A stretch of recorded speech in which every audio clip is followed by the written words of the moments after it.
Hi guys, today I'm going to react to Optimus Prime vs Gundam by Death. If you want to see more, please like and subscribe. Let's do this.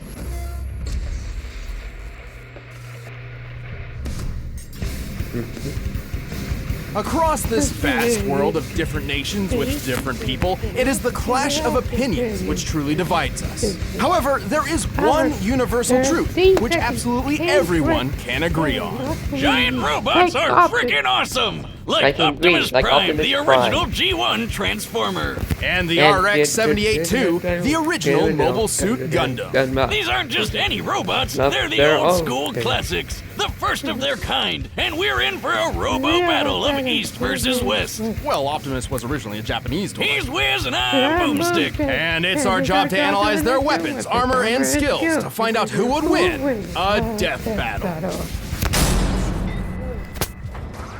Millions of years ago, on a distant planet called Cybertron, a great unrest grew between two factions of robotic beings. The Decepticons and the Autobots. With little warning, they found themselves entangled in civil war. Led by that douchebag Megatron, the Decepticons started gunning down any bot they pleased for basically no reason, including some guy named Orion Pax, which will be important later. Rest in peace, Robro. What Megatron didn't know was that this seemingly random encounter would end up reshaping the universe. Thanks to a robot Gandalf, Orion Pax was rebuilt into something bigger, stronger, and way more recognizable. The newest commander of the Autobots had risen, Optimus Prime. The Autobots will never sacrifice freedom.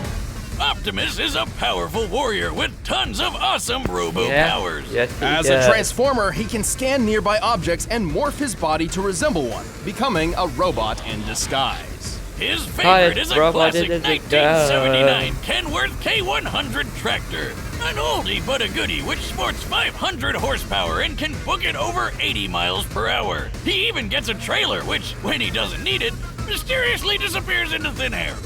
No, really, where the hell does that thing go? I need to know. More importantly, the life force of every Transformer resides in their spark, sort of like a soul. And Optimus is no different, except that his spark gives him a few unique abilities. Yeah, his spark's pretty rare. Compared to other robo people, it gives him increased strength, speed, and durability. He can shoot laser beams from his hands, fly with either a jetpack or his feet boosters, and move his limbs around while they're detached like some sort of ghost robot Rayman. Oh my God. Optimus is referred to as a 0.1%er. That is how rare a being of his caliber is. Is that what all those people on Wall Street were protesting? Even then, many of Optimus's abilities are further enhanced thanks to his possession of one of the most powerful artifacts in Cybertron's history. The Matrix of Leadership. The Matrix of Leadership. It's nothing much, it's just a piece of robot god! The Matrix is a conduit for the power of Primus, the creator of the Transformer race. With this, Optimus can heal some of his most grievous wounds. What? Not all the time. Like, you know, when he died. And use the power of the Matrix to light our darkest hour. Well, he has an impressive arsenal to hopefully keep that particular problem from coming up again. Rest in peace, you grateful. Regardless, he wields the Ion Blaster, a giant death cannon which Prime one-hands like a boss. This big old rifle fires bolts of energy strong enough to take down most Decepticons, and can even be fired into space from ground level. Even better, it never seems to run out of ammo. One can only dream. Optimus Prime also carries numerous weapons composed of Energon, a raw energy force used by Transformers to power their technology and, well, themselves. He's got a glowy Energon axe and Energon swords, perfect for slicing up robots of all sizes. And I guess they probably work pretty good on people too. Fighting fire with fire, Optimus Prime led the fight against the Decepticons for several millennia. Eventually, the war even found its way to our own Earth. But we've got nothing to worry about with Optimus protecting the planet. He's tanked blasts that would tear other bots apart, like when this mega refinery exploded. It could be seen from outer space. He's punched the ground so hard, the trees around him freaking exploded. Child's play, Boomstick. He's strong enough to tip this large oil tanker, which, when compared to the real-life sea-wise giant, must weigh over 700,000 tons. He's tossed a satellite into orbit and punched hard enough to crack Six Shot's chest plate. Who boasted that his armor was drawn from the compacted subatomic matter of a collapsed star. Just to let you know, such a star would have a density of over 300 billion tons per cubic inch. While great density doesn't necessarily beget great toughness, this still means Six Shot's armor was 500 billion times more dense than osmium, the most dense natural material on Earth. You're the most dense natural material on Earth. What'd you say? And our robo-commander wrecked it. He's fast enough to catch up to this Decepticon space shuttle in just 23 seconds. Given the size of the Earth here and the angle of ascent, we can determine he's moving around 125,000 miles per hour. He's also a talented leader, capable of commanding 1,000 battles at the same time via the Omniglobe. Like Skynet, but in a giant disco ball. He's used that crazy strength of his to punch through Megatron, who once tanked an explosion big enough to knock Cybertron out of orbit. And thanks to the weird robo-magic of the Matrix, he's even defeated Unicron, who's basically a giant robot Satan who eats planets. Unicron. Not necessarily. Galaxy Optimus is certainly powerful, but after all is said and done, he has one major weakness. I hope that is Violate that law would destroy our honor. He's just too nice. Yeah, he's kinda all about the whole honor and fair fighting thing, which kinda screwed him over more than once, and even gotten him killed multiple times. Plus, he killed himself once just because he accidentally broke the rules in a freaking game. Damn. But when his back is to the wall and all hell's breaking loose, he'll fight to the end, riding the eye of the storm. One shall stand, one shall fall. Sorry guys, that's a giant In tractor. the year 2179, humanity has embraced the stars.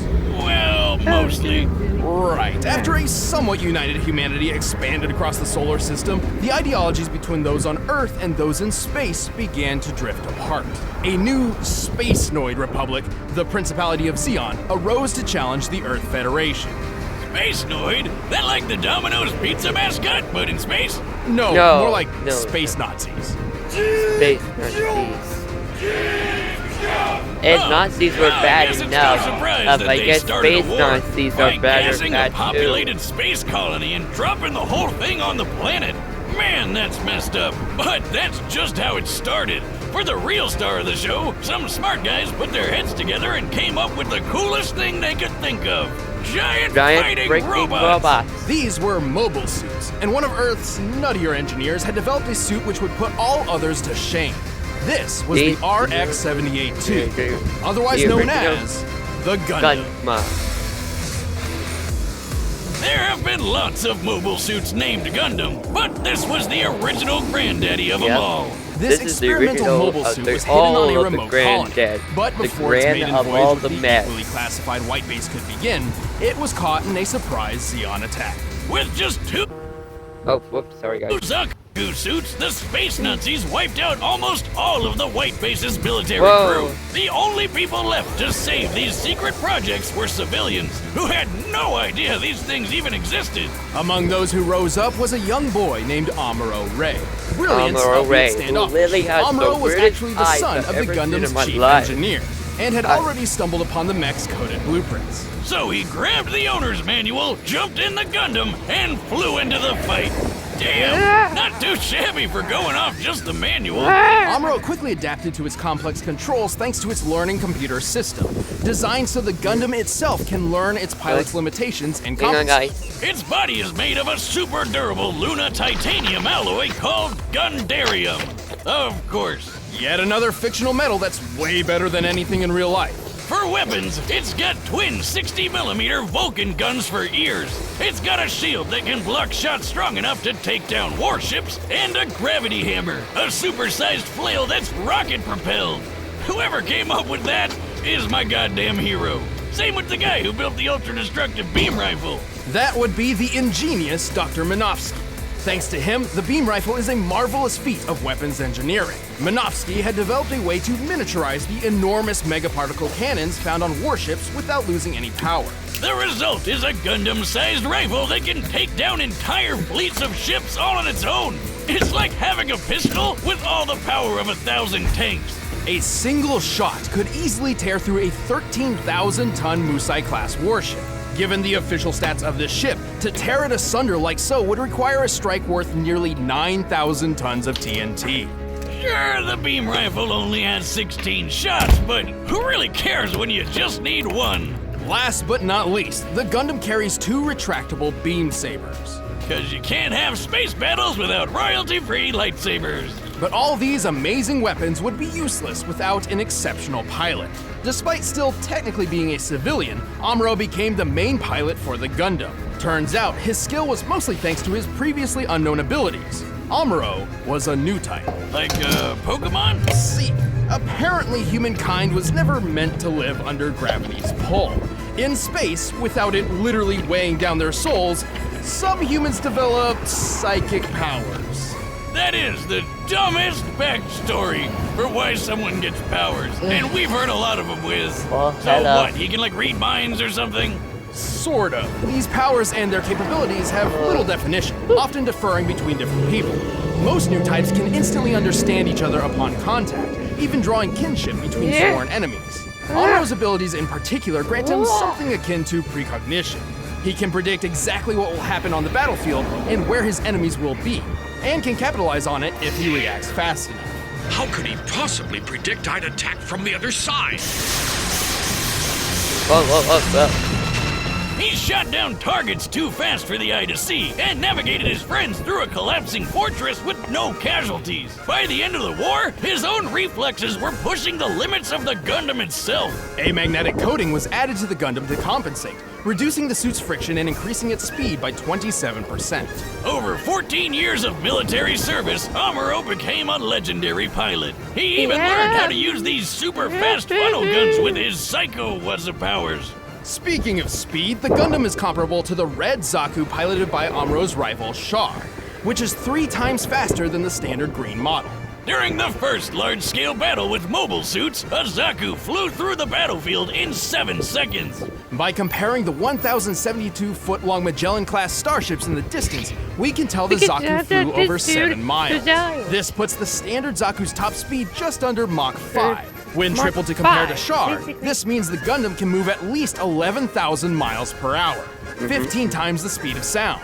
Highballing it with Amuro's new type powers and magnetic coating, it's possible the Gundam can move as fast as Mach 25. Though anything Mach over that would put it 25. dangerously close to re-entry speeds, which its chassis cannot survive on its own.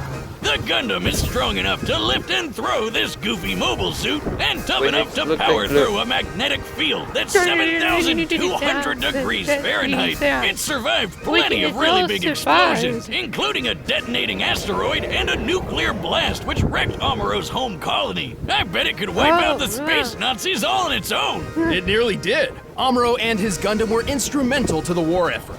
It doesn't matter how much the Gundam was burned, it would always stand up, dispel the fear, and fly. Yeah, my kind of guy. I'm still thinking Optimus Prime for the win, baby. All right, the combatants are set. Let's end this debate once and for all. But first, let me transform your eating habits.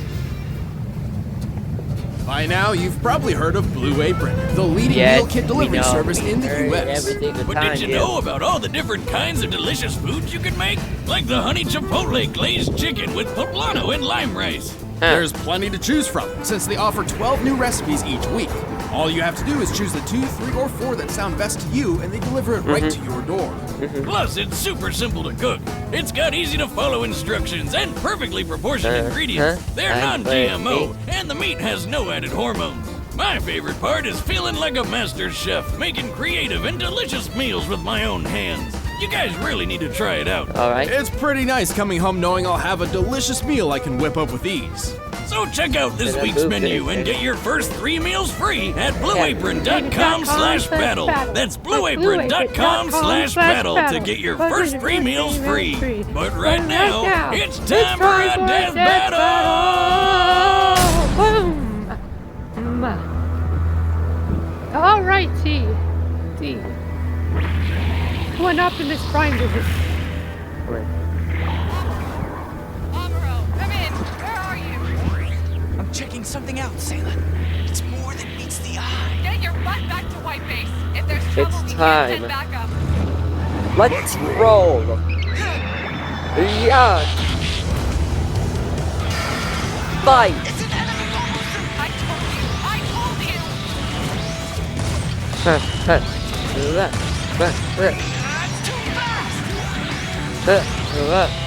Whoa. There you are. Whoa! Whoa!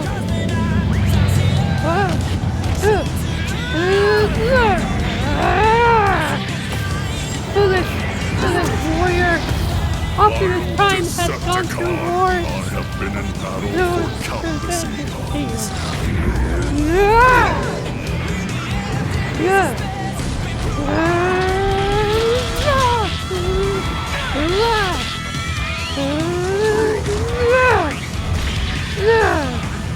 What the? No! Not today. Go!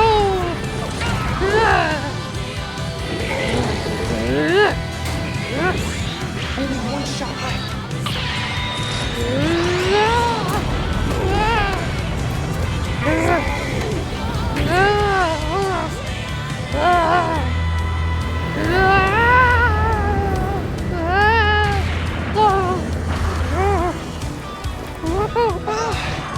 I hate gravity. You and me both, Al. You and me both. Oh.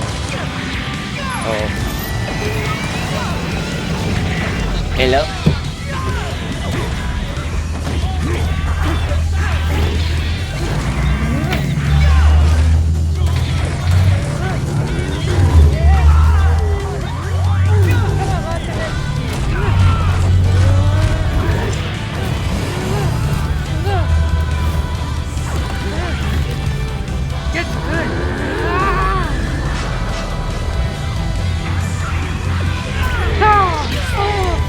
Stop that. I'm just bad. I must stand, so you shall. Fall.